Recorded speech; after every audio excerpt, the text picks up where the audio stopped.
this lesson is really for anybody that feels like they're kind of maybe stuck playing the same stuff. Like over here doing this kind of, just kind of stuck there. Maybe you're like in this BB King box, which is amazing.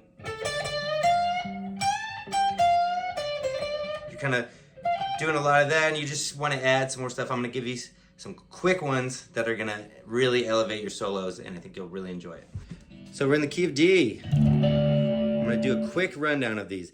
The first one that I was working in a lot is, I'm actually, while most of us orient ourselves with the 10th fret in the key of D, I'm actually going to use my third finger on the 10th fret and bend up a whole step. That's the major 6, so I'm going to go.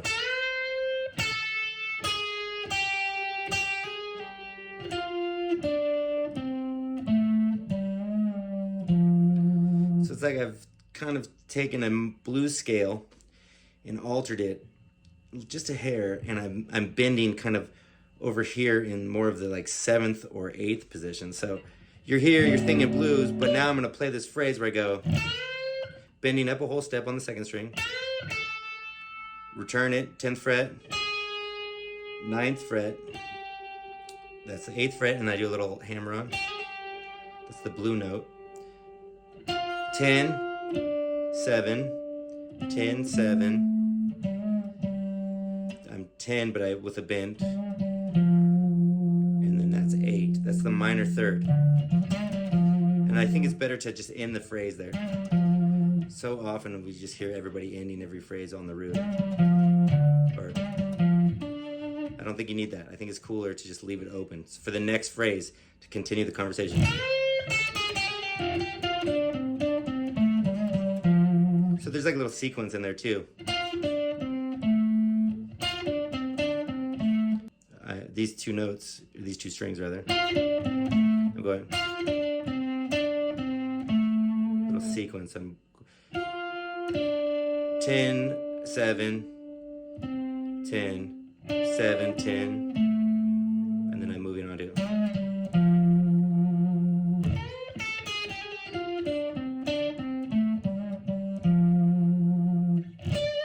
Okay, cool. That one's very cool. Kind of Eric Clapton vibe, who I don't know much about.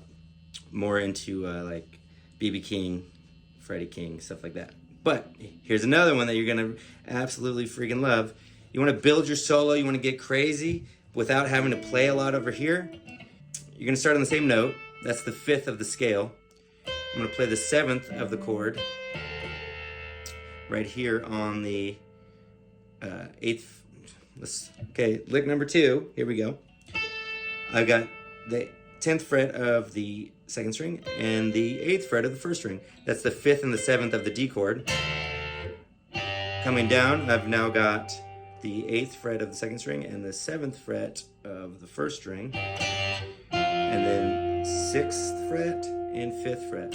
So I've got minor 3rd here, major 3rd, major 3rd. But what that is on the D chord, it's making like a D7, and this is like a sus with a 6 in it. And then I'm back on the 5th and the minor 3rd. You can bend that. So anytime you're on the D chord, you can go, or you can just make it swing like a Freddie King.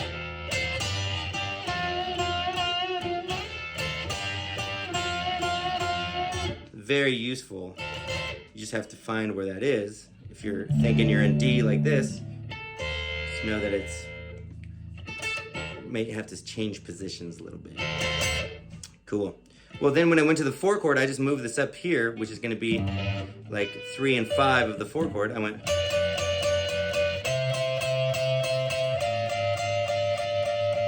All that sounded good on the 4 chord. Very cool.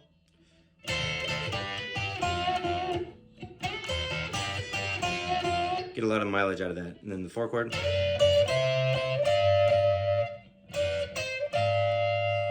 Next one. You're over here, you're like, man, I don't know what to play. I've heard this a lot from like the real down-home Texas guys, but I haven't heard it a lot at, you know, the typical blues jam.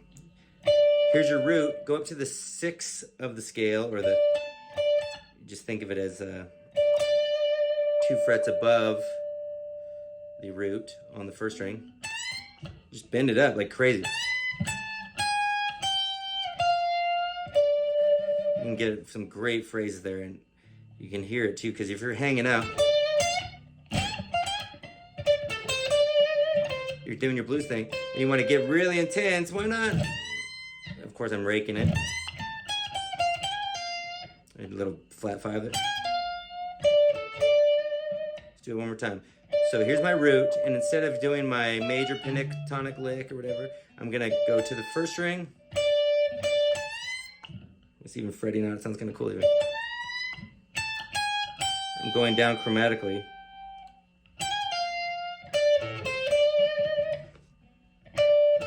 That's the root, the fifth, seventh, back to the root. One more time.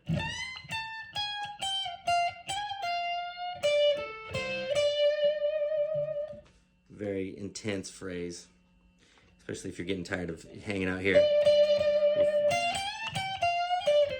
This is a great place to just hang, and you want to finish it out.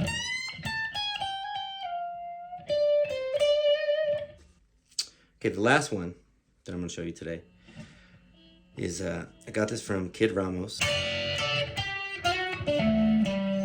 So, it's kind of like a backwards rake. So if you're like,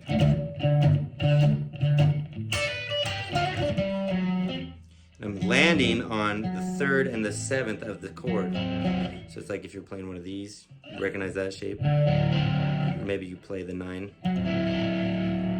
I'm landing on the third and the seventh of the D chord.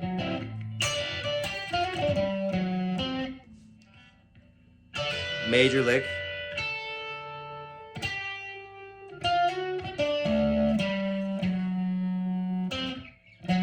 It's a pretty wild lick.